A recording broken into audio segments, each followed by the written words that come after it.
Presidenti Donald Trump njoftoi se Shtetet e Bashkuara po zhvillojnë bisedime të nivelit të lartë të drejtpërdrejta me Iranin, ndërsa një takim shumë i madh do të mbahet më 12 prill. Nga shtëpia e Bardhë, Trump u tha gazetarëve gjatë një takimi me kryeministrin izraelit Benjamin Netanyahu se bisedimet po zhvillohen në një nivel shumë të lartë, pothuajse më të lartin, dhe theksoi se nuk ka ndërmjetës. Nëse bisedimet me Iranin nuk do të jenë të suksesshme, mendoi se Irani do të jetë në rrezik të madh.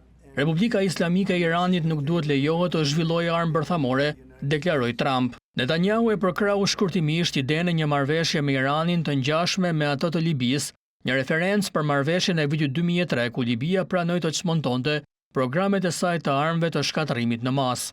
Ndërkohë ministri i jashtëm iranian konfirmoi se një takim do të zhvillohet më 12 prill, por theksoi se bisedimet do të jenë të tërthorta. Irani dhe Shtetet e Bashkuara do të takohen në Oman të shtunën për bisedime të nivelit lart, por të tërthorta, tha ministri i jashtëm iranian Abbas Araghchi më 7 prill në platformën X, pak pasi Trump foli për bisedimet. Kjo është një mundësi, por dhe një provë.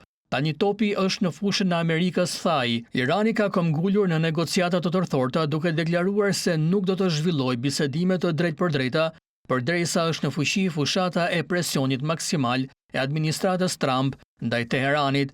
Irani këmbgul se programi i tij bërthamor është për qëllime civile, duke refuzuar më herët çdo mundësi për një marrëveshje të stilit të Libisë.